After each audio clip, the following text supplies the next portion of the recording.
Hello विद्यार्थियों, कैसे हैं आप सभी। मैग्नेट ब्रेन्स हिंदी में आपकी लाली वर्मा बहुत बहुत स्वागत करती हैं आप सभी का और आशा भी करती हैं कि आप सभी स्वस्थ होंगे, खुश होंगे, प्रसन्नचित होकर इस फूल की तरह खिल रहे होंगे और अपने अपने कार्यों को भली भांति कर रहे होंगे। साथ ही साथ अपने आप का ख्याल रखते हुए अपने टीचर्स द्वारा दिए गए सभी कार्य को सही समय पर पूरा कर रहे होंगे। सो मेरे प्यारे विद्यार्थियों, एक बार पुनः मैग्नेट ब्रेन्स भारत के नंबर 1 प्लेटफॉर्म पर आप सभी का स्वागत करती हूं। एक ऐसा प्लेटफॉर्म जो कक्षा 6वीं से 12वीं तक की ऑनलाइन स्कूल एजुकेशन और साथ ही साथ सभी प्रकार की प्रतियोगी परीक्षाओं के वीडियोस आप सभी होनहार, कर्मठ और लगनशील विद्यार्थियों के लिए फ्री प्रोवाइड करते हैं। साथ ही साथ एक और बात बता दूं कि भविष्य में किसी भी तरह के पेड सब्सक्रिप्शन की हम आपसे बात नहीं करेंगे। सो अपने मस्तिष्क में किसी भी तरह का डाउट या संदेह या इस तरह का डर मत रखिएगा कि क्या पता कब तक है। हम हैं सदा के लिए और हमारा एक उद्देश्य है कि आप सभी को स्कूलिंग के साथ साथ स्कूल एजुकेशन के साथ साथ प्रतियोगी परीक्षाओं के वीडियोस भी फ्री प्रोवाइड किए जाएं, ताकि आप सभी अपना विद्यालयी शिक्षा पूर्ण करने के बाद जब अपनी अपनी मंजिल की तरफ जाएंगे और एक रास्ते को चुन लेंगे तो उस रास्ते पर जाके कहीं आप भ्रमित ना हो जाएं, कहीं आप भटक ना जाएं या फिर कहीं आप जो चाहते हैं उसको पाने के लिए या प्राप्त करने के लिए, शिक्षा को प्राप्त करने के लिए मोटी मोटी रकम के कारण अपने कदम पीछे ना करना पड़े। इसी उद्देश्य के साथ मैग्नेट ब्रेन्स प्रतियोगी परीक्षाओं के वीडियोस भी आप सभी के लिए फ्री प्रोवाइड करते हैं, जिसमें शामिल है NTSC, olympiad, IIT, JEE, NEET, UPSC, CAIIB, JAIIB, सभी प्रकार की बैंक, इंश्योरेंसेस, कहा ना, सभी प्रकार की प्रतियोगी परीक्षाओं के वीडियोस। चलिए अब चलते हैं इस वीडियो की तरफ। इस वीडियो में पाठ 10, बिल्कुल सही समझ रहे हैं आप, आपकी पाठ्य पुस्तक स्पर्श का पाठ 10 है। काव्यखंड का नाम है एक फूल की चाह। एक फूल की चाह। किसे थी एक फूल की चाह? कवि हैं सियाराम शरण गुप्त जी। इन्होंने इस कविता के माध्यम से सोचिए जरा क्या वर्णन किया होगा। क्या किसी फूल की इच्छा को जाहिर किया है या किसी की इच्छा के माध्यम से फूल को प्रमुखता प्रदान की है? क्या होगा इस वीडियो में, किस तरह से वर्णन किया है और आखिर कवि इन पंक्तियों के माध्यम से हम सभी को क्या बताना चाहते हैं, यही तो देखना है आपको इस वीडियो में। तो शुरू से लेकर अंत तक मेरे साथ बने रहिएगा। आपको बहुत ही अच्छे से इंटरेस्टिंग वे में आपको ये कविता समझने आने वाली है, तो कहीं भी ध्यान मत लगाइएगा। सबसे पहले हम चलेंगे कवि परिचय की ओर और कवि परिचय के बाद हम जानेंगे इस कविता के सार को कि आखिर कवि क्या कहना चाहते हैं। कहीं ऐसा तो नहीं कि किसी के मन में एक फूल को प्राप्त करने की इच्छा हो। वो कौन है, किसके मन में इस तरह की इच्छा है? बिल्कुल हो सकता है आपने कहीं कुछ सुना हो। एक और कविता थी पुष्प की अभिलाषा। चाह नहीं मैं सुरबाला के गहनों में गूथा जाऊं, चाहे नहीं प्रेमी माला में विंद प्यारी को ललचाऊं, था ना। मुझे तोड़ लेना वनमाली, उस पथ में देना तुम फेंक, मातृभूमि पर शीश चढ़ाने जिस पथ जाएं वीर अनेक। ये पुष्प की अभिलाषा थी, ये पुष्प की अपनी इच्छा थी, परंतु इस कविता में एक फूल की चाह है। किसे? एक छोटी सी बच्ची को जो एक ऐसी बीमारी से जूझ रही है, एक ऐसी बीमारी और गरीबी से जूझ रही है जो अपने जीवन के अंतिम पलों की ओर बढ़ती जा रही है। उसकी इच्छा को पूरा करने के लिए उसके पिता द्वारा एक मंदिर में जाया जाता है और वहाँ क्या होता है, क्यों उसको फूल चाहिए, यही सब हम वर्णन करेंगे। तो इन सभी का वर्णन करने से पूर्व हम जानते हैं कवि सियाराम शरण गुप्त जी के जीवन के बारे में। तो सबसे पहले हम चलते हैं कवि परिचय के बारे में। ओके, कवि परिचय को जानते हैं, सुनिएगा ध्यान से। सियाराम शरण गुप्त जी को सादर नमन करते हैं हम। हिंदी के हर एक साहित्यकार को, हर एक कवि को, हर एक रचनाकार को, जिन्होंने हिंदी साहित्य की गरिमा को न केवल भारत में बल्कि संपूर्ण विश्व में विख्यात कर दिया, प्रसिद्ध कर दिया, हिंदी भाषा की ख्याति चारों दिशाओं में फैला दी। सियाराम शरण गुप्त जी, इनका जन्म झांसी के निकट चिरगांव में सन 1895 में हुआ था। राष्ट्रकवि मैथिली शरण गुप्त इनके बड़े भाई थे। ध्यान से सुनिएगा, मैथिली शरण गुप्त जी का नाम आपने सुना ही होगा। सियाराम शरण गुप्त जी के बड़े भाई मैथिली शरण गुप्त जो कि राष्ट्रकवि थे। तथा पिता भी कविताएं लिखते थे। ये महात्मा गांधी और विनोबा भावे के अनुयायी थे, जिसका संकेत इनकी रचनाओं में मिलता है। गुप्त जी की रचनाओं का प्रमुख गुण है कथात्मकता। इनकी जो भी कविताएं हैं उसमें एक स्टोरी तरीके से रहती है कि कविता में भी एक कहानी रहती है, कुछ ऐसे पात्र रहते हैं और अपनी कविता के माध्यम से ये एक कहानी को प्रस्तुत कर देते हैं। इसलिए लिखा है गुप्त जी की रचनाओं का प्रमुख गुण है कथात्मकता। इन्होंने सामाजिक कुरीतियों पर करारी चोट की है।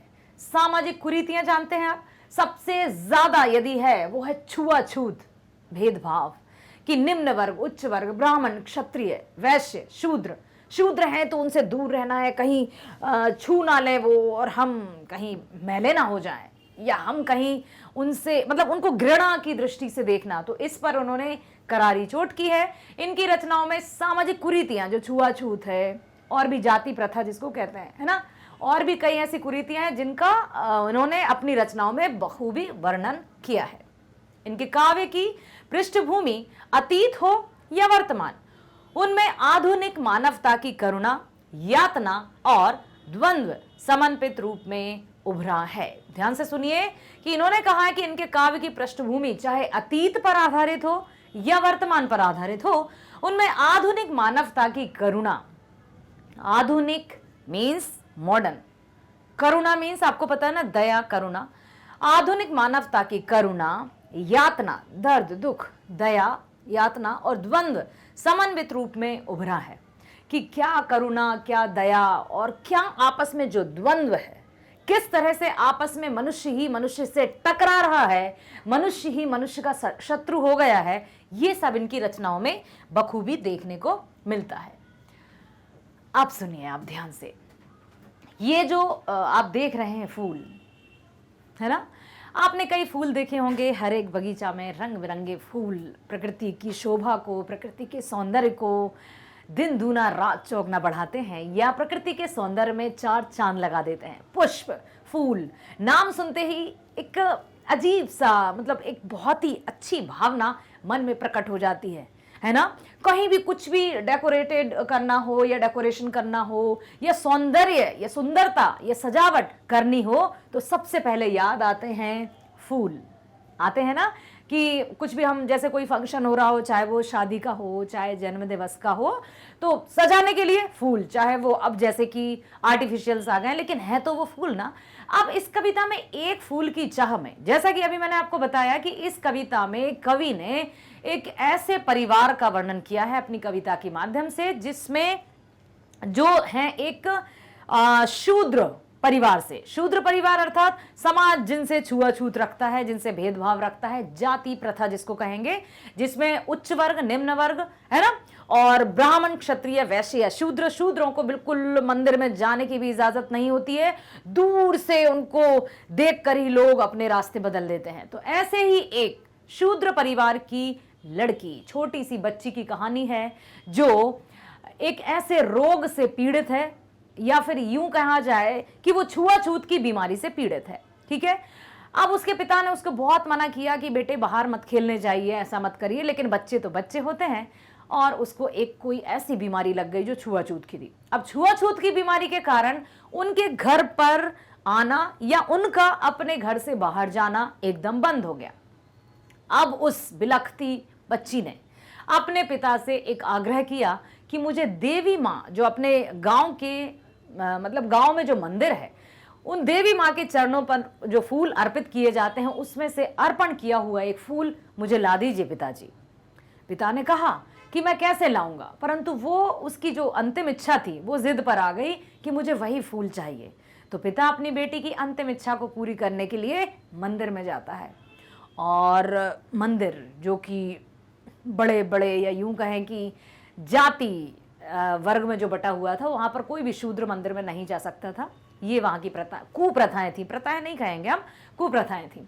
तो जैसे तैसे वो मंदिर में पुष्प तो अर्पित कर देता है, और आते समय वो पुष्प उठा भी लेता है, लेकिन जल्दबाजी में क्या होता है कि वो पंडित जी से प्रसाद लेना भूल जाता है। और ये वहां के पंडित या यूं कहें कथा कथित महापंडितों ने उसको भांप लिया कि ये जरूर कोई ऐसे घर का व्यक्ति है, तो उसको लोगों ने पकड़ लिया, बहुत मारा पीटा और इतना मारा पीटा कि उसकी हालत खराब कर दी। और ना केवल मार पीट कर ही उसको छोड़ दिया बल्कि उसको जेल में बंद करवा दिया।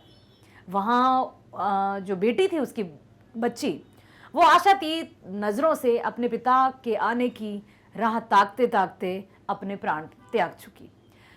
पिता को जेल हो गई, लगभग 7 दिनों तक जेल में रहा। और 7 दिनों के बाद जब पिता वापस आता है तो उसको अपनी बेटी नहीं, उसकी राख मिलती है। ये कैसी कुप्रथाएं हैं समाज की, इसी पर कवि सियाराम शरण गुप्त जी ने अपनी कलम के माध्यम से हम सब के मन को झंकृत किया है, या यूं कहें कि हमारे मन और मस्तिष्क को जागृत करने की कोशिश की है कि ये प्रथाएं या कुप्रथाएं नष्ट करना चाहिए। मनुष्य मनुष्य का शत्रु ना बने, मानवता की भावना ही सर्वोपरि होती है और मानवता की भावना के आधार पर ही व्यक्ति एक दूसरे से मिलजुल कर रह सकता है, अन्यथा कुछ भी नहीं है।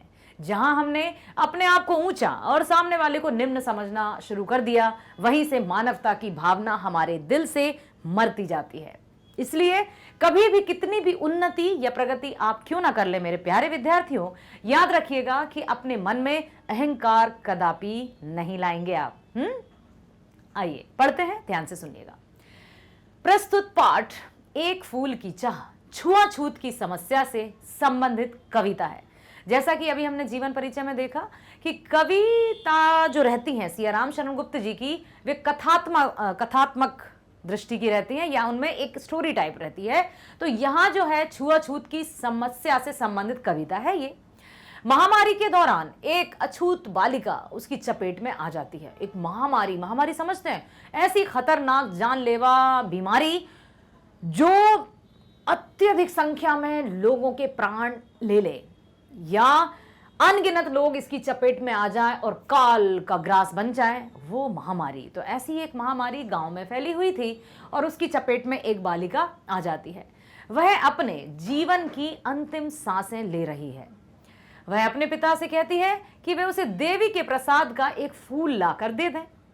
एक फूल की चाह, उसकी इच्छा थी, उसकी चाह थी कि उसके पिता देवी माँ के चरणों से एक फूल लाकर उसको दे दें। पिता असमंजस समझते हैं आप? पिता थे कंफ्यूज्ड कि किस तरह से मैं अपनी बेटी की इच्छा को पूरा करूं। तो पिता असमंजस का अर्थ होता है कंफ्यूज्ड, ठीक है। पिता थे कंफ्यूज्ड या असमंजस में है कि वह मंदिर में कैसे जाएं। मंदिर के पुजारी उसे अछूत समझते हैं और मंदिर में प्रवेश के योग्य नहीं समझते। जाति या छुआछूत की जो कुप्रथाएं थी। फिर भी बच्ची का पिता अपनी बच्ची की अंतिम इच्छा पूरी करने के लिए मंदिर में जैसे तैसे हिम्मत करके जाता है। वह दीप और पुष्प अर्पित करता है और फूल लेकर लौटने लगता है। दीप पुष्प जो भी उसने किया अर्पित कर दिया और एक माता के चरणों से फूल उठाकर वापस आ जाता है। लेकिन बच्ची के पास आने की जल्दबाजी में वो पुजारी से प्रसाद ग्रहण करना भूल जाता है। इससे लोग उसे पहचान जाते हैं। वे उस पर आरोप लगाते हैं कि उसने वर्षों से बनाई हुई मंदिर की पवित्रता नष्ट कर दी। देखिए, मनुष्य ही मनुष्य का इतना बड़ा शत्रु। कैसी विडंबना है ये समाज की, कैसी विडंबना है ये विचारों की, ये कुप्रथाओं की, जिसने मनुष्य को ही मनुष्य का शत्रु बना दिया। तो उन्होंने उसको पहचान लिया और उन्होंने ये आरोप लगाया कि इसने मंदिर की पवित्रता को नष्ट कर दिया है। वह कहता है कि उनकी देवी की महिमा के सामने उनका कलुष कुछ भी नहीं है, लोग कहते हैं, परंतु मंदिर के पुजारी तथा अन्य लोगों से थप्पड़ मुक्कों से पीट पीट कर बाहर कर देते हैं। उसने कहा कि देवी तो सबके होते हैं, ईश्वर तो सबके होते हैं, परंतु किसी ने भी उसकी बात नहीं सुनी और उसे घूंसों से बहुत अधिक मारा, थप्पड़ों से मुक्कों से पीट पीट कर बाहर किया। इसी मारपीट में देवी का फूल भी उसके हाथों से छूट जाता है। भक्तजन उसे न्यायालय ले जाते हैं। देखिए जरा, सोच देखिए आप कि उसको मार पीट कर भी ये नहीं कि जा तू घर जा, उसके बाद भी उसको न्यायालय ले गए। न्यायालय उसे 7 दिन की सजा सुना देता है। अंधा कानून भी उनका, सबूत भी उनके, सब कुछ उनका। सिर्फ जो एक क्षुद्र पक्ष है, वो सिर्फ दलित पक्ष है, वो सिर्फ उनकी चपेट में आता जा रहा है, आता जा रहा है और अपने अस्तित्व को पूरी तरह से खो चुका है। 7 दिन के बाद जब वह बाहर आता है तब उसे अपनी बेटी की जगह उसकी राख नजर आती है। उसकी बेटी जो कि मरणासन्न अवस्था में थी, जो कि महामारी की चपेट में आ चुकी थी, अपने पिता की राह देखते देखते काल का ग्रास बन गई। पिता जब 7 दिन बाद जेल से छूट कर आता है तो अपनी बेटी को नहीं, उसकी राख उसको प्राप्त होती है। इस प्रकार वह बेचारा अछूत होने के कारण अपनी मरणासन्न बेटी की अंतिम इच्छा पूरी नहीं कर पाता। इस मार्मिक प्रसंग को उठाकर कवि पाठकों को यह कहना चाहते हैं कि छुआछूत की कुप्रथा मानव जाति पर कलंक है और यह मानवता के प्रति अपराध है। इसलिए छुआछूत या जाति पाति का जो भेद है, अब तो बहुत काफी हद तक कहें हम, नहीं है जाति प्रथा, या यूं कहें कि छुआछूत का भेद अब एकदम समाप्त होने जा रहा है। हाँ, कुछ अभी भी ऐसे क्षेत्र हैं, इंटीरियर एरियाज हैं, जिनमें अभी भी कुछ तो है, मतलब उतना नहीं लेकिन है। ग्रामीण क्षेत्रों में हम देखें, अभी देखा ना किस तरह से छुआछूत के काल के कारण एक बच्ची अपने पिता या एक पिता अपने बच्ची की अंतिम इच्छा पूरी नहीं कर पाया और वो मृत्यु को प्राप्त हो गई। यहाँ शत्रु कौन है?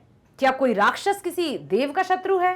क्या कोई जानवर या पशु किसी मनुष्य का शत्रु है? नहीं, यहाँ तो मनुष्य ही मनुष्य का शत्रु बन बैठा। यहाँ तो मनुष्य ही मनुष्य का काल बन बैठा। देखा ना आपने, मंदिर में जाने नहीं दिया जाता, प्रसाद ग्रहण करने नहीं दिया जाता, मार मार कर पीट पीट कर उसकी हालत खराब कर देते हैं और इतना करके ही संतोष नहीं मिलता है, उन्हें जेल में बंद कर देते हैं 7 दिनों के लिए। जब वो आया तो उसकी बेटी की जगह उसकी राख मिलती है। इसलिए कवि सिया राम शरण गुप्त जी ने अपनी कविता के माध्यम से हम सबको यह कहने की कोशिश की है, या यूं कहें हम सबके मस्तिष्क को और मन को चेतावनी दी है कि जाति पाति नहीं है। व्यक्ति अपने कर्मों के माध्यम से महान बनते हैं। व्यक्ति अपने रंग रूप या जाति पाति के आधार पर नहीं, कर्म व्यवहार आचरण चरित्र, इसके आधार पर ही अपनी पहचान बनाते हैं। आइए अब चलते हैं हम कविता की ओर। काव्यांश नंबर 1। उद्वेलित कर अश्रु राशियां, उद्वेलित कर अश्रु राशियां हृदय चिताएं धधका कर, उद्वेलित कर अश्रु राशियां हृदय चिताएं धधका कर, महामारी प्रचंड हो, महामारी प्रचंड हो फैल रही थी इधर उधर। क्षीण कंठ मृतवत्साओं का, क्षीण कंठ मृतवत्साओं का करुण रुदन दुर्दीत निदांत, भरे हुए था निज कृशरव में हाहाकार अपार अशांत। एक ऐसी महामारी गांव में फैल गई जो हर एक व्यक्ति को अपने काल का ग्रास बनाती चली गई और हाहाकार मच गया गांव में। कितने ही परिवार चले गए, कितने ही बिलखते रह गए अपने संबंधियों को खोकर। उसी में से एक थी वो नन्ही सी बच्ची जो उस महामारी की चपेट में आ गई। देखिए, पढ़ना है इसका हमें व्याख्या। कवि ने एक फूल चाह कविता में उस वक्त फैली हुई महामारी के बारे में बताया है। इस महामारी की चपेट में ना जाने कितने मासूम बच्चे आ चुके थे। जिन माताओं ने अपने बच्चों को इस महामारी के कारण खोया था, उनके आंसू रुक नहीं रहे थे। रोते रोते उनकी आवाज कमजोर पड़ चुकी थी, पर उस कमजोर पड़ चुके करुणा से भरे स्वर में भी अपार अशांति सुनाई दे रही थी। समझ रहे हैं आप? रो रो कर माताओं का बुरा हाल था और जो वो करुणा थी, जो आवाजें थी, उसमें भी एक अपार शांति सुनाई दे रही थी। आवाजें रोने की, लेकिन शांति। कितने अच्छे तरीके से कवि ने विरोधाभास अलंकार का यहाँ पर प्रयोग किया है। आंसुओं की, चीखने की, रोने की आवाज है, परंतु उसमें एक अपार शांति, अर्थात वो रुदन था, वो सन्नाटे की ओर संकेत कर रहा था, क्योंकि हर घर में मातम छाया हुआ था। चलते हैं दूसरे काव्यांश की ओर। बहुत रोकता था सुखिया को, ना जा खेलने को बाहर, बहुत रोकता था सुखिया को, ना जा खेलने को बाहर। नहीं खेलना रुकता था उसका, नहीं खेलना रुकता उसका, नहीं ठहरती वह पल भर। मेरा हृदय कांप उठता था बाहर गई निहार उसे, मेरा हृदय कांप उठता था बाहर गई निहार उसे। यही मानता था कि बचा लूं, किसी भांति इस बार उसे, यही मानता था कि बचा लूं किसी भांति इस बार उसे। एक पिता की करुणा, एक पिता की वेदना जो उसकी बेटी के लिए हाय बनकर निकल रही ना, हाँ हे प्रभु, हे ऐसा क्यों हुआ मेरे साथ, उसका रुदन, उसका स्वर, कि वो बहुत रोकता था अपनी बेटी को कि बाहर खेलने मत जा। बाहर एक ऐसी महामारी छाई हुई है चारों तरफ जो बच्चों को अपने काल का ग्रास बना रही है, लेकिन बच्चे कहाँ रुकते हैं, खेलने उनको जाना है।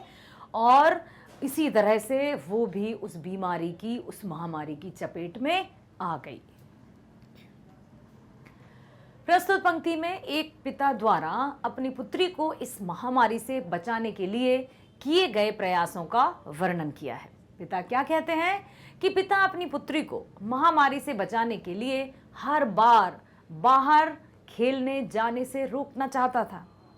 कहता था मत जाओ बाहर, लेकिन पर पिता के हर बार मना करने पर भी पुत्री सुखिया बाहर खेलने चली जाती थी।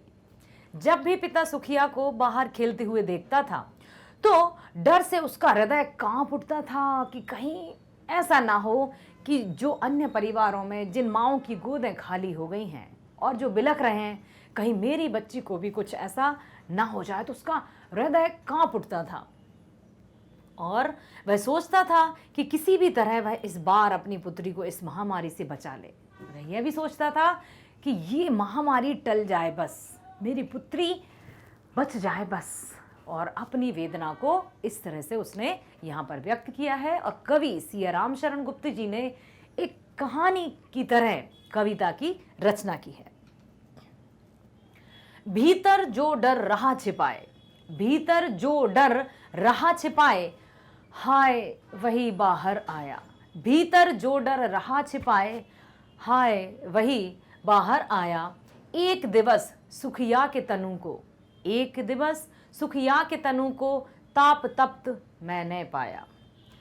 ज्वर में विवल हो बोली वह, ज्वर में विवल हो बोली वह, क्या जानूं किस डर डर से, क्या जानूं किस डर से डर, मुझको देवी के प्रसाद का एक फूल ही दो लाकर। जिसका डर था, जिसके कारण उसका हृदय कांप उठा था पिता का, और आखिर वही पल आ गया। मतलब जो डर अभी तक भीतर छुपा हुआ था कि कहीं ऐसा ना हो जाए, कहीं मेरी बेटी भी इस बीमारी की चपेट में ना आ जाए, आखिरकार वही हुआ। एक दिवस सुखिया के तनु को ताप तप्त मैंने पाया। तन, अब एक बार, अब उसकी बेटी जो सुखिया नाम था, वो पूरी तरह उसका तन आग की तरह तप रहा था, जल रहा था। ज्वर में वेवल हो बोली वह, उस पीड़ा से, उस बुखार से, उस दर्द से, उस महामारी की पीड़ा में चपेट में आकर वह बोली, क्या बोली, क्या जानूं किस डर से डर, मुझको देवी के प्रसाद का एक फूल ही दो लाकर। उसने कहा अपने पिता से, मुझे कुछ नहीं सुनना, मुझे बस एक देवी के चरणों का एक फूल लाकर दे दो पिताजी। अब क्या करे पिता, कैसे जाए मंदिर, क्योंकि वो तो समाज की कुप्रथाओं से जकड़े हुए उस परिवार से बिलोंग करता है, या उस परिवार में रहता है जिसको लोग शूद्र समझते हैं। समझ रहे हैं आप? तो यहाँ पर यही बताया है। देखिए, पढ़ते हैं व्याख्या। इन पंक्तियों में कवि कहते हैं कि आखिरकार पिता को जिस बात का डर था वही हुआ। सुखिया एक दिन बुखार से बुरी तरह तड़प रही थी, उसका शरीर आग की तरह जल रहा था। इस बुखार से विचलित होकर सुखिया बोल रही थी कि वह किस बात से डरे और किस बात से नहीं, उसे कुछ समझ नहीं आ रहा है। बुखार से तड़पते हुए स्वर में वह अपने पिता से देवी माँ के प्रसाद का एक फूल उसे लाकर देने के लिए बोलती है कि पिताजी, मुझे कुछ नहीं चाहिए, आप दुखी भी मत होइए, बस मुझे देवी के चरणों से एक फूल लाकर दे दीजिए, मुझे बस वही चाहिए और कुछ नहीं चाहिए। इस तरह से पीड़ित एक बेटी ने अपने पिता से अनुरोध किया और अपनी बेटी की अंतिम इच्छा, क्योंकि उसको पता था कि बीमारी की चपेट में जब आ गए हैं तो अब इनका जीवित रहना असंभव ही है। जो इस महामारी की चपेट में आया वो तो गया। पिता समझ रहा था कि बेटी का अंतिम दिन आने वाला है, उसके सांसें कुछ ही पल या कुछ ही दिनों की मेहमान है, तो अब वो क्या कहे आखिर। उसने जैसे तैसे हिम्मत जुटाई और वो जाता है मंदिर। क्रमशः कंठ क्षीण हो आया, शिथिल हुए अवयव सारे। बैठा था नव नव उपाय की, चिंता में मैं मन मारे। जान सका ना प्रभात सजग से, हुई अलस कब दोपहरी। स्वर्ण घनों में कब रवि डूबा, कब आई संध्या गहरी। अब कवि फिर कहते हैं एक पिता की वेदना का वर्णन करते हुए कि क्रमशः कंठ क्षीण हुआ। अब उसका कंठ क्षीण हो गया, मतलब उससे बोलते भी नहीं बन रहा, और उधर पिता भी अपनी बेटी को बिलखते हुए, तड़पते हुए और ये जानते हुए कि अब इसका अंतिम समय आ गया है, पूरी तरह से व्यथित और पूरी तरह से दुखी हो चुका था। शिथिल हुए अवयव सारे, सारे अवयव मतलब जो भी घटक थे, जो अंग थे, पूरी तरह से शिथिल हो चुके हैं। हाथ पैरों में उस तरह से एक्टिव या ऐसे नहीं है जैसे कि अच्छे शरीर में रहती है। बैठा था नव नव उपाय की, चिंता में मैं मन मारे। अब मैं क्या करूं पिता, अब मैं कौन से उपाय करूं, अपनी बेटी को किस तरह से बचाऊं। एक पिता इसी चिंता में मन मार कर बैठा हुआ था। जान सका न प्रभात सजग से, हुई अलस कब दोपहरी। स्वर्ण घनों में कब रवि डूबा, कब आई संध्या गहरी। पता ही नहीं चला कब सुबह हुई, कब शाम हुई, कब दोपहर हुई, और मतलब कुछ भी पता नहीं चल रहा था उसे, क्योंकि उसके सामने तो उसकी मरणासन्न बेटी पड़ी हुई थी। तेज बुखार के कारण सुखिया का गला सूख गया था, उसमें कुछ बोलने की शक्ति भी नहीं बची थी। अब उसके सारे अंग ढीले पड़ चुके थे, शिथिल पड़ चुके थे। वहीं दूसरी ओर सुखिया के पिता ने तरह तरह के उपाय करके देख लिए थे, लेकिन कोई भी उपाय काम नहीं आ रहा था। इसी वजह से वह गहरी चिंता में मन मार के बैठा था। वह बेचैनी में हर पल यही सोच रहा था कि कहीं से भी ढूंढ के अपनी बेटी का इलाज ले आए। इसी चिंता में कब सुबह से दोपहर हुई, कब दोपहर खत्म हुई और कब निराशाजनक शाम आई, उसे पता ही नहीं चला। अपनी बेटी को बचाने के लिए वो तरह तरह के उपाय करता रहा, परंतु उसके हाथ में सिर्फ और सिर्फ निराशा ही लगी। सभी ओर दिखलाई दी बस, क्या दिखलाई दिया बस? अंधकार की ही छाया, छोटी सी बच्ची को ग्रसने कितना बड़ा तिमिर आया। कितने अच्छे शब्दों में पिरोया है, मैं फिर से पढ़ती हूं। सभी ओर दिखलाई दी बस, क्या दिखलाई दी? अंधकार की ही छाया, छोटी सी बच्ची को ग्रसने कितना बड़ा तिमिर आया। ऊपर विस्तृत महाकाश में जलते से अंगारों से, ऊपर विस्तृत महाकाश में जलते से अंगारों से झुलसी सी जाती थी आंखें जगमग जगते तारों से। कवि कहना चाहते हैं इन पंक्तियों के माध्यम से, एक पिता की वेदना का वर्णन करते हैं कि पिता बेचारा क्या करे। सभी तरह के उपाय वो करके देखता है, अपनी बेटी को बचाने की कोशिश करता है, लेकिन उसको कुछ भी प्रकाश की एक किरण भी नहीं दिखाई दे रही। चारों तरफ मानो अंधकार ही अंधकार नजर आता है उसको। सभी ओर दिखलाई दी बस, अंधकार की ही छाया, कहीं आशा की किरण नहीं दिखाई दे रही है, हर तरफ अंधकार ही अंधकार। छोटी सी बच्ची को ग्रसने कितना बड़ा तिमिर आया। ग्रसने मतलब खाने, काल बनाने, मृत्यु का शिकार बनाने एक छोटी सी बच्ची के लिए इतना खतरनाक, इतनी बड़ी महामारी आ गई है, इतना बड़ा तिमिर, तम मीन्स अंधकार आ गया है। बेटी को काल का ग्रास बनाने इतनी महामारी आ गई है। एक बेचारा पिता इसी चिंता में, इसी दुख में तड़प रहा है। ऊपर विस्तृत महाकाश में जलते से अंगारों से झुलसी सी जाती थी आंखें जगमग जगते तारों से। कहा ना कि कब सुबह हुई, कब दोपहर हुई, कब शाम हुई, कब रात हुई, कब सूरज उगा, कब चांद उगा, कब तारे चमके, कुछ नहीं पता उसको, क्योंकि उसके सामने तो उसकी मरणासन्न जो बेटी है वो पड़ी थी। इन पंक्तियों में कवि कहना चाहते हैं कि ऐसे निराशाजनक माहौल में अंधकार भी मानो डसने चला आ रहा है। ऐसा लग रहा है कि सब तरफ से अंधकार अपने खूंखार हाथों को या बाहों को फैला रहा है और उसको अपनी ओर मतलब ग्रसना चाहता है, उसका अपने काल का ग्रास बनाना चाहता है। पिता को ऐसा प्रतीत होता है कि इतनी छोटी सी बच्ची के लिए पूरा अंधकार ही दैत्य बनकर चला आ रहा है, एक राक्षस की भांति।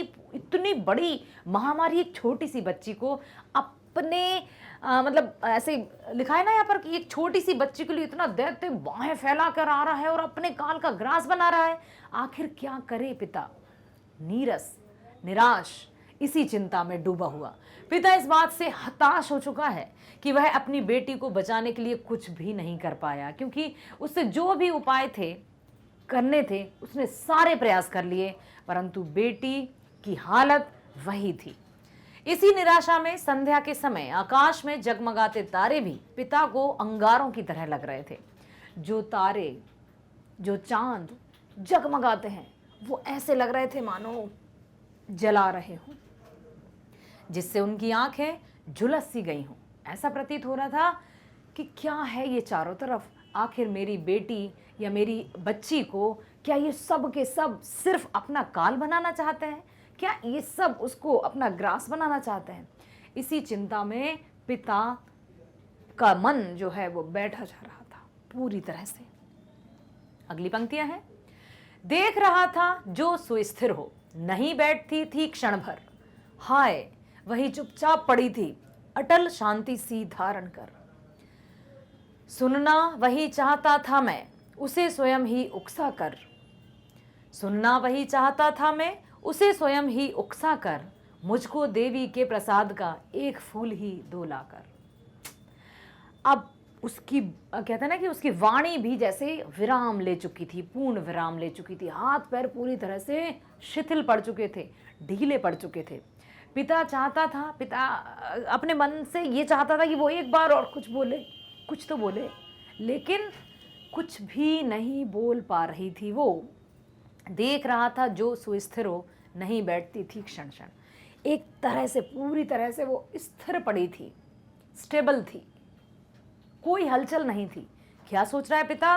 वो बालिका, वो बच्ची जो एक पल भी चुपचाप नहीं बैठती थी, आज किस तरह से ऐसे पड़ी हुई है, बिना कुछ कहे, बिना कुछ किए। अटल शांति थी धारण कर, सुनना वही चाहता था मैं, उसे स्वयं ही उकसा कर। अब और वो उसके सामने कह रहा है, अपने विचारों को रख रहा है कि काश वह एक बार और कह दे कि पिता जी मुझे फूल लाइए ना, लेकिन उसके मुंह से अब तो भाषा भी नहीं निकल रही थी। पिता को यह देखकर बहुत कष्ट हो रहा है कि उसकी बेटी जो एक पल के लिए भी कभी भी शांति से नहीं बैठती थी और हमेशा उछल कूद मचाती रहती थी, आज चुपचाप बिना किसी हरकत के लेटी हुई है। वो यहाँ से वहाँ शोर मचाकर मानो पूरे घर में जान फूंक देती थी। कहते हैं ना, बच्चे घर की फुलवारी होते हैं। बच्चे कुछ समय के लिए भी यदि कहीं चले जाते हैं तो घर में ऐसा लगता है जैसे शांति छा गई हो। कहता है अरे कहाँ है बच्चे सब? तो पिता उसी सारी बातें याद कर रहा है, लेकिन अब उसे चुपचाप हो जाने से पूरे घर की ऊर्जा मानो समाप्त हो गई है। पिता उसे बार बार उकसा कर यही सुनना चाह रहा है कि उसे देवी माँ के प्रसाद का एक फूल चाहिए ना, बोलो बेटी, कुछ तो बोलो। लेकिन वो पूरी तरह से शिथिल पड़ी हुई है, कोई हरकत नहीं हो रही है, कोई अंग प्रत्यंग उसके हिलडुल भी नहीं पा रहे हैं, वो कुछ बोल भी नहीं पा रही है। अगला है, ऊंचे शैल शिखर के ऊपर, ऊंचे शैल शिखर के ऊपर मंदिर था विस्तीर्ण विशाल। ऊंचे शैल शिखर के ऊपर मंदिर था विस्तीर्ण विशाल। स्वर्ण कलश सरसिज विसित थे, पाकर सुमिदित रवि करजाल। दीप धूप से आमोदित था, दीप धूप से आमोदित था मंदिर का आंगन सारा। धूप दीप से आमोदित था मंदिर का आंगन सारा। गूंज रही थी भीतर बाहर मुखरित उत्सव की धारा। जहां पर देवी माँ का मंदिर था वो बहुत विशाल था, इतना विशाल कि बस वही तो चाहिए था उसको कि मुझे देवी माँ के चरणों का एक फूल ला कर दे दो। तो उस मंदिर का यहाँ पर वर्णन किया है कि ऊंचे शैल शिखर के ऊपर पहाड़ी पर चढ़कर एक मंदिर था, देवी माँ का मंदिर था। इतना विशाल, इतना भव्य मंदिर था। स्वर्ण कलश सर्जित वह सब थे, स्वर्ण कलश लगे हुए थे और पूरी तरह से पाकर समुदित रवि करजाल, सूर्य की किरणें जब पड़ती थी तो वो मंदिर की जो शोभा थी अतुलनीय थी। दीप धूप से आमोदित था मंदिर का आंगन सारा। दीप धूप अगरबत्ती ये सब जब भी चारों तरफ कहते हैं ना सुगंध विखरित थी, गूंज रही थी भीतर बाहर मुखरित उत्सव की धारा। अब यहाँ पर वहाँ के मंदिर का वर्णन किया है कि दूर किसी पहाड़ी की चोटी पर एक भव्य मंदिर था, जिसके आंगन में खिले कमल के फूल सूर्य की किरणों में ऐसे प्रतीत होते थे मानो सोने के कलशों। मंदिर पूरी तरह से दीपकों से सजा हुआ था और धूप से महक रहा था। मंदिर में चारों ओर मंत्रों एवं घंटियों की आवाज गूंज रही थी। ऐसा प्रतीत हो रहा था मानो मंदिर में कोई उत्सव चल रहा हो। ठीक है, अगला है भक्त वृंद मृदु मधुर कंठ से। भक्त वृंद मृदु मधुर कंठ से गाते थे सभक्ति मुदमय। भक्त वृंद मृदु मधुर कंठ से गाते थे सभक्ति मृदुमय। पतित तारिणी पाप हारिणी, पतित तारिणी पाप हारिणी, माता तेरी जय जय जय। पतित तारिणी तेरी जय जय, मेरे मुख से भी निकला, बिना बड़े ही मैं आगे को, जाने किस बल से ढिकला। अब देखिए, अब वो गया है मंदिर में, कौन? पिता। और एक फूल की चाह, जो कि अपनी बेटी की इच्छा को पूरी करने के लिए उस मंदिर में गया। उस मंदिर में जो अभिवर्णन किया ना, कि ऐसा लग रहा था सूरज की किरणें जब कमल के फूल पर पड़ती थी तो स्वर्ण कलश की भांति दिखाई देते थे। चारों तरफ धूप बत्ती घंटियां गूंजती थी। ऐसा लग रहा था मानो उत्सव मनाया जा रहा हो। अब यहाँ पर बताया है भक्त वृंद मृत मधुर कंठ से गाते थे भक्ति मुद में। सभी भक्त, सभी पुजारी एक स्वर में आरती करते, पूजा करते, माँ की जय जयकार करते। मेरे मुख से भी निकला, बिना बढ़े ही मैं आगे को, जाने किस बल से ढिकला। मैंने भी उन सब के सुर में सुर मिलाया। पिता कह रहा है ये कि मैंने भी उन सब के सुर में सुर मिलाकर माँ की जय, माता की जय बोलना शुरू किया। और यहाँ पर पता नहीं क्या हुआ कि अचानक से किसी अदृश्य बल से मानो मैं आगे की तरफ, किसी ने मुझे धक्का दिया, है ना, ये कहना चाहते हैं। भक्तों का एक बड़ा समूह पूरी श्रद्धा एवं भक्ति के साथ देवी मां का जाप कर रहा था। सभी एक साथ स्वर में बोल रहे, पतित तारिणी पाप हारिणी। पतित समझते हैं ना, पतितों का पालन करने वाली, गरीबों का, असहाय लोगों का, दीन दुखियों की सहायता करने वाली, माता तेरी जय जय जय। यह सुनकर ना जाने उस अभागे पिता के अंदर भी कहां से ऊर्जा आ गई और उसके मुख से भी निकल पड़ा, पतित तारिणी तेरी जय जय। जो पिता बहुत दुखी था अपनी बेटी की इस हालत, मरणासन अवस्था को देखकर, वो मंदिर पहुंचा जैसे तैसे, और उसके अंदर भी एक ऊर्जा आई और वो भी कहने लगे, पतित तारिणी तेरी जय जय। बिना किसी प्रयास के अपने आप ही मंदिर के अंदर चला गया। उसकी इच्छा थी, लेकिन पता नहीं ऐसा क्या हुआ कि उसने कोई प्रयास भी नहीं किया और अपने आप मंदिर के भीतर पहुंच गया। अब क्या हुआ, मानो उसे किसी शक्ति ने मंदिर के अंदर धकेल दिया हो। अगला है, मेरे दीप फूल लेकर वे अम्बा को अर्पित करके। जो दीप फूल पुष्प प्रसाद जो माता रानी के चरणों में चढ़ाने के लिए ले गया था वो पिता, तो मेरे दीप फूल लेकर वे अम्बा को अर्पित करके दिया पुजारी ने प्रसाद जब, आगे की अंजलि भर के। मैंने जब अपने फूल दीप और सब पुष्प अर्पित किए, माता को चढ़ाए, तो उसने मुझे, अंजलि समझते ना, इसको अंजलि कहते हैं, ठीक है, इस अंजलि से भर के उसने मुझे प्रसाद दिया पुजारी ने। भूल गया उसका लेना झट, परम लाभ सा पाकर मैं, जोजा बेटी को मां के ये पुण्य पुष्प दूं जाकर मैं। अब वो कहता है कि क्या पता कौन सी हड़बड़ाहट में, कौन सी क्या, अपनी बेटी के पास जाने की बहुत जल्दी थी उसको, तो जैसे ही पुजारी ने मुझे प्रसाद दिया और वो मैं प्रसाद जल्दबाजी में लेना ही भूल गया। आगे को अंजलि भर के भूल गया उसको लेना झट, परम लाभ सा पाकर मैं, सोचा बेटी को माँ के ये पुण्य पुष्प दूं जाकर। पुष्प मिल गए थे उसको माता रानी के चरणों के, पिता को, तो बस उसके मन में वही था कि मैं ये पुष्प किस तरह से अपनी बेटी को लाकर दे दूं, और इस जल्दबाजी में वो पुजारी से प्रसाद लेना भूल गया। उसका परिणाम क्या हुआ देखिए। इन पंक्तियों में कवि कहते हैं कि मंदिर में प्रवेश करने पर पिता पुजारी के पास जाकर अपने हाथों से पुष्प और दीप पुजारी को दे देता है। पुजारी उसे लेकर देवी माँ के चरणों में अर्पित करता है। पुजारी अपने हाथों में देवी माँ के प्रसाद को लेकर उसे देने के लिए आगे करता है। पिता इस आनंद में प्रसाद लेना ही भूल जाता है कि अब वह अपनी पुत्री को देवी माँ के प्रसाद का फूल दे पाएगा।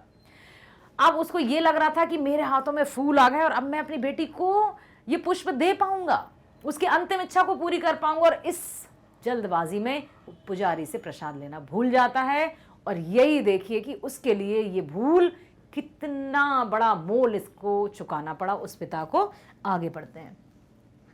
सिंहपौर तक भी आंगन से नहीं पहुंचने पाया मैं, सिंहपौर तक भी आंगन से नहीं पहुंचने मैं पाया, सहसा यह सुन पड़ा कि कैसे यह छूत भीतर आया। ओ हो, सब गड़बड़ हो गया। क्या हो गया?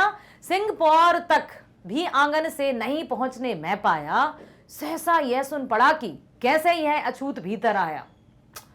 पकड़ो देखो भाग न जावे, पकड़ो देखो भाग न जावे, बना धूर्त यह है कैसा। पकड़ो देखो भाग न जाए, बना धूर्त यह है कैसा, साफ स्वच्छ परिधान किए हैं भले मानुषों के जैसा। अब क्या कहते हैं लोग, देखिए। सिंहपौर तक भी आंगन से नहीं पहुंचने पाया, जैसे ही प्रसाद लेना मैं भूला और आगे की तरफ जैसे ही मैं जा रहा था, लोगों को ये पता चल गया कि ये जरूर शूद्र है और ये कैसे इस मंदिर में आया। सहसा यह सुन पड़ा कि कैसे यह अछूत भीतर आया। सबकी तरफ से ये आवाज आने लगी, अरे ये अछूत, ये शूद्र कैसे मंदिर में आ सकता है, पकड़ो इसे कहीं भाग ना जाए। पकड़ो देखो भाग ना जावे, बना धूर्त है कैसा।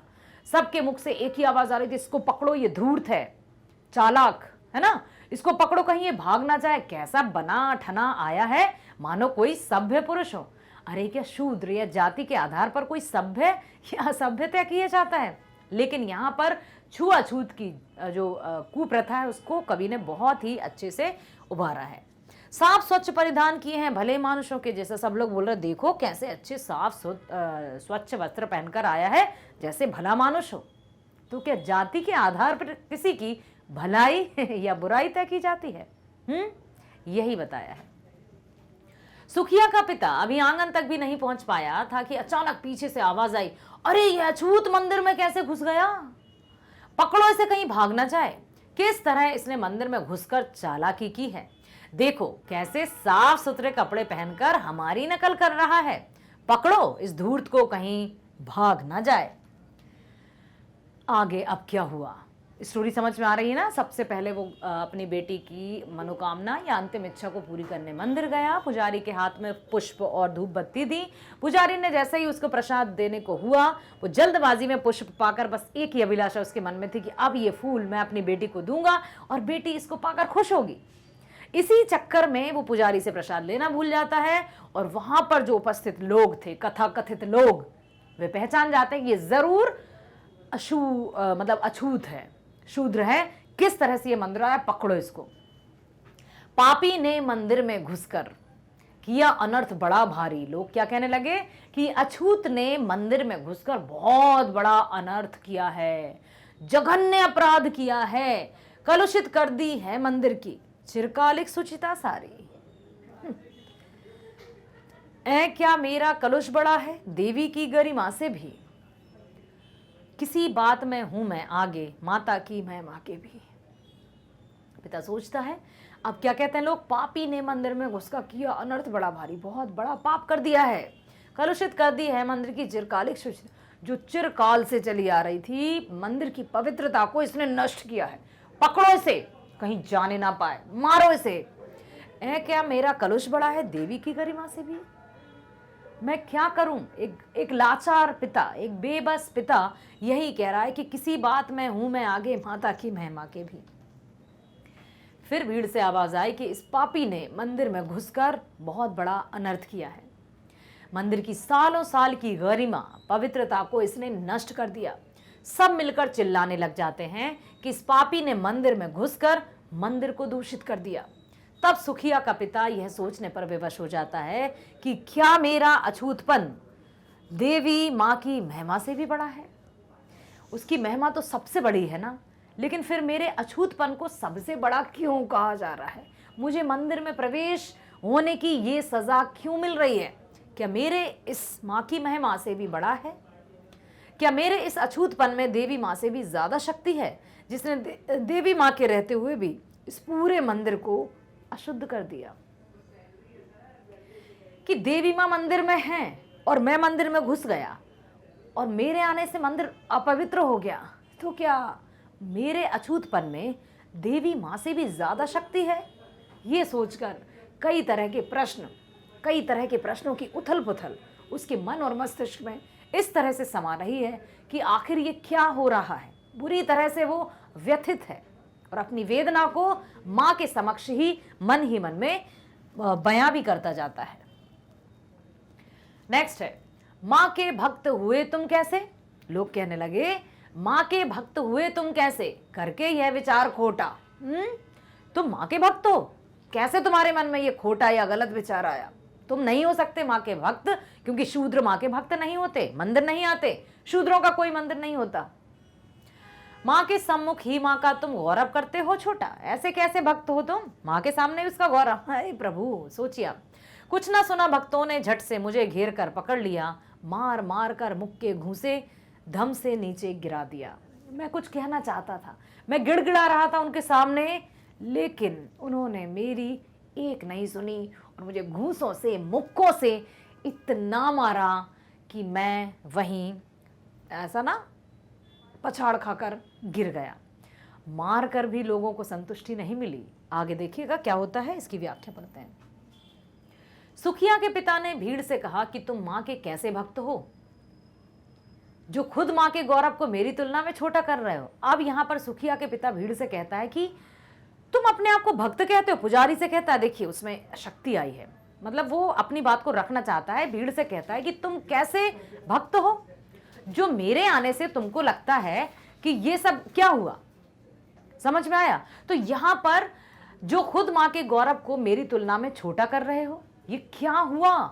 अरे माँ के सामने तो छूत अछूत सब एक समान है, फिर क्यों तुम इस तरह से कर रहे हो। परंतु सुखिया के पिता की इन बातों को किसी ने नहीं सुना और भीड़ ने उसके पकड़कर खूब मारा और मारते मारते उसे जमीन पर गिरा दिया। पढ़ते हैं अगला काव्यांश। मेरे हाथों से प्रसाद भी बिखर गया, हा सबका सब। जो प्रसाद या जो फूल या जो मिला था उसको माँ के चरणों का, लोगों ने इतना मारा पीटा कि उसके हाथों से वो सब कुछ गिर गया। हाय अभागी बेटी तुझ तक कैसे पहुंच सके है अब। अपनी बेटी को याद करता है और कहता है कि हे अब मैं क्या करूं, मैं कैसे तुझ तक ये प्रसाद पहुंचाऊं। न्यायालय ले गए हैं मुझे वे, 7 दिवस का दंड विधान। हाँ, मुझको हुआ था मुझसे देवी का महान अपमान।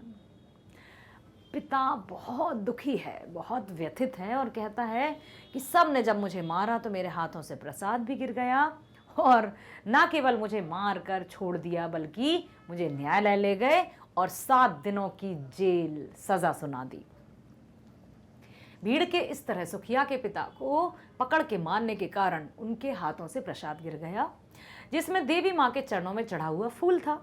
सुखिया के पिता मार खाते हुए, दर्द सहते हुए भी सिर्फ और सिर्फ यही सोच रहे थे कि अब ये देवी माँ के प्रसाद का फूल उसकी बेटी सुखिया तक कैसे पहुंचेगा। भीड़ उसे पकड़कर न्यायालय ले गई, जहां पर उसे देवी माँ के अपमान जैसी भीषण अपराध के लिए 7 दिन का कारावास दंड दिया गया। कैसे समाज, कैसे लोग। आगे बढ़ते हैं। मैंने स्वीकृत किया दंड वह, भाई स्वीकृत तो करना ही था, मजबूर पिता जो था। मैंने स्वीकृत किया दंड वह, शीश झुकाकर चुप ही रहे। उस असीम अभियोग दोष का क्या उत्तर देता क्या कहे। 7 रोज ही रहा जेल में या कि वहां सदियां बीती, अविश्रांत वर्षा करके भी आंखें तनिक नहीं रीती।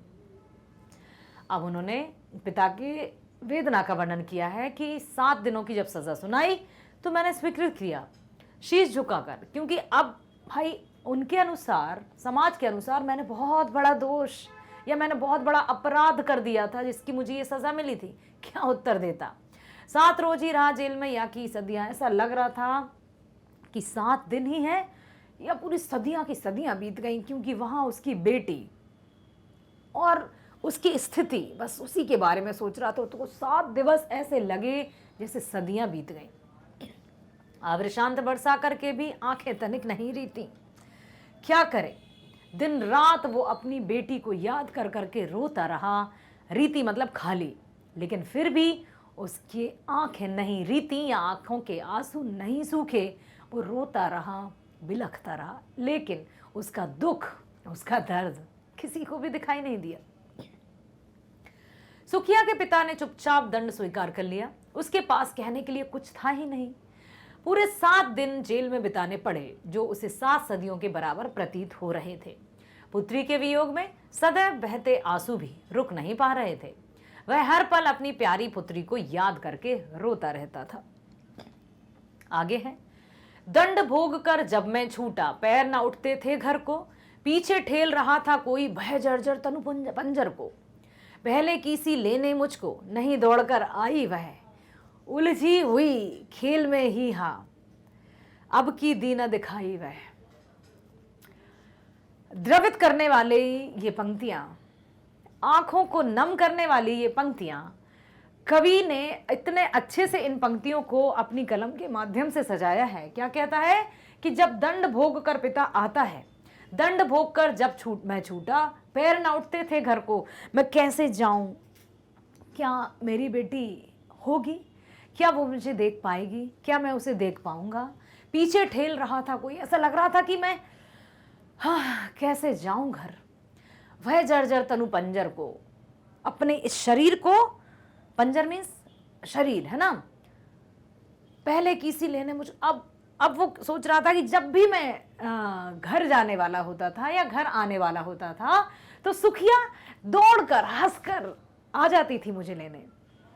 बाबूजी आ गए या पिताजी आ गए, लेकिन नहीं दौड़कर आई वह, उलझी हुई खेल में ही हा। लेकिन इस बार वो मुझे दौड़कर लेने नहीं आई, उसकी आवाज मुझे सुना ही नहीं दी। अब की दी न दिखाई वह, ना तो कहीं वह खेलते हुए दिखाई दी, ना ही उसकी आवाज गूंजी, ना ही उसकी किलकारियां उसके घर के आंगन में गूंजी, क्योंकि वह तो जा चुकी थी। जेल से छूटकर वह भय के कारण घर भी नहीं जा रहा था। ऐसा प्रतीत हो रहा था कि उसके शरीर के अस्थि पंजर को मानो कोई उसके घर की ओर धकेल रहा हो। जब वह घर पहुंचा तो पहले की तरह उसकी बेटी दौड़कर उसे लेने नहीं आई और ना ही वह खेलती हुई बाहर दिखाई दी। अब कवि यही कह रहे हैं कि आखिर क्या हुआ, अनुमान लगा सकते हैं। हुआ यह है, उसे देखने मरघट को ही, शमशान घाट को मरघट कहते हैं, उसे देखने मरघट को ही गया दौड़ता हुआ वहां। मेरे परिचित बंधु प्रथम ही फूंक चुके थे उसे जहां। घर में नहीं देखा, खेल के मैदान में नहीं दिखी, तो मैं भाग कर गया मरघट की तरफ, शमशान घाट की तरफ। तो मेरे जो रिश्तेदार थे, जो बंधु बांधव थे, उसकी चिता जल चुकी थी। मेरी बेटी शरीर छोड़कर जा चुकी थी, फूंक चुके थे जहां, बुझी पड़ी थी चिता वहां पर, छाती धधक उठी मेरी। जब मैंने देखा कि मेरी बेटी की चिता जलकर समाप्ति भी हो गई है और सिर्फ राख की ढेरी ही वहां बची है, तो मैं क्या करता, मैं कुछ नहीं कर पाया। हाय फूल सी कोमल बच्ची, हुई राख की थी ढेरी। फूल सी बच्ची, जो जिसके मन में एक फूल की चाह थी, वो स्वयं एक राख की ढेरी में परिवर्तित हो चुकी थी। जब वह घर पर अपनी बेटी को नहीं देख पाता है तो वह अपनी बेटी को देखने के लिए शमशान की ओर दौड़ता है, परंतु जब वह शमशान पहुंचता है तो उसके परिचित बंधु आदि संबंधी पहले ही उसकी पुत्री का अंतिम संस्कार कर चुके होते हैं। अब तो उसकी चिता भी बुझ चुकी थी। यह देखकर सुखिया के पिता की छाती धधक उठती है। उसकी फूलों की तरह कोमल सी बच्ची आज राख का ढेर बन चुकी थी। हाय फूल सी कोमल बच्ची, हुई राख की ढेरी। अगला है, अंतिम बार गोद में बैठी, तुझको ले न सका मैं हा। अंतिम बार गोद में बैठी, तुझको ले न सका मैं हा, एक फूल मां का प्रसाद भी तुझको दे न सका मैं हा। पिता अपनी वेदना को प्रकट करते हुए कहता है कि मैं तेरी अंतिम इच्छा भी पूरी नहीं कर पाया। तेरी अंतिम इच्छा थी कि मां के चरणों का एक फूल लाकर मुझे दे दो, परंतु हाय री विडंबना, ये कैसी जाति है प्रभु, ये तेरा कैसा न्याय है जो एक पिता अपनी पुत्री को गोद में भी नहीं बिठा सका, उसकी चिता को अग्नि भी नहीं दे सका। अंत में सुखिया के पिता के मन में बस यही मलाल शेष रहा कि वह अपनी पुत्री को अंतिम बार गोद में भी नहीं ले पाया। वह इतना भागा है कि अपनी बेटी की अंतिम इच्छा के रूप में मां के प्रसाद का एक फूल भी उसे लाकर नहीं दे पाया। ये थी वेदना और करुणा से भरी हुई सियाराम शरण गुप्त जी की कविता। थोड़ी मैं भावुक हो गई हूँ, सॉरी। क्योंकि यहाँ पर सियाराम शरण गुप्त जी ने अपने मन के भावों को, या जो समाज है, कथाकथित समाज जिसको कहते हैं, उसके किस तरह से लोग छुआछूत के चक्कर में अपनी मानवता को भूल जाते हैं, इसका वर्णन किया है। आशा करती हूँ आप सभी ने बहुत ध्यान से कविता को सुना है, समझा है। इसी तरह से हर एक पाठ, हर एक कविता को मैं आपके समक्ष लेकर आती रहूंगी। मेरे साथ हमेशा बने रहिएगा मैग्नेट ब्रेन्स पर। मैग्नेट ब्रेन्स भारत का नंबर 1 प्लेटफॉर्म बन चुका है, जो ऑनलाइन एजुकेशन, स्कूल एजुकेशन कक्षा 6वीं से 12वीं तक और सभी प्रकार की प्रतियोगी परीक्षाएं जैसे NTSC, ओलंपियाड, UPSC, नीट, है ना, ओलंपियाड, सभी प्रकार की प्रतियोगी परीक्षाओं के वीडियोस भी आपको फ्री प्रोवाइड करता है। यहाँ मैं बता दूं कि आप अपने विषय के वीडियोस हिंदी मीडियम और इंग्लिश मीडियम दोनों में देख सकते हैं। जैसे आपको सर्च करना है हिंदी मीडियम तो मैग्नेट ब्रेन्स हिंदी, और आपको देखना है हिंदी का वीडियो तो just click on that, playlist पर जाएंगे, वहां पर आपको हर एक वीडियो वेल ऑर्गेनाइज तरीके से मिलेंगे। जिस भी टॉपिक का आपको वीडियो देखना है, जैसे पाठ्यक्रम का, NCERT समाधान का, पाठ के सार का, बहुविकल्पीय प्रश्न का, just click on that. Video पर क्लिक किया, वीडियो आपके सामने। वीडियो जब आपके सामने आएगा तो आशा ही नहीं, पूरे भरोसे के साथ मैं प्रॉमिस करती हूं आपसे कि आपको वीडियो समझ में भी आएगा और पसंद भी आएगा। तो लाइक जरूर कीजिएगा, सब्सक्राइब कीजिएगा और शेयर करना मत भूलिएगा, ठीक है। मिलते हैं नेक्स्ट वीडियो में एक फूल की चाह अर्थात इसी कविता के NCERT समाधान के साथ। स्वस्थ रहिए, खुश रहिए, खिलखिलाते फूल की तरह अपने जीवन को बिताइए। मिलते हैं अगले वीडियो में। Bye, thank you so much.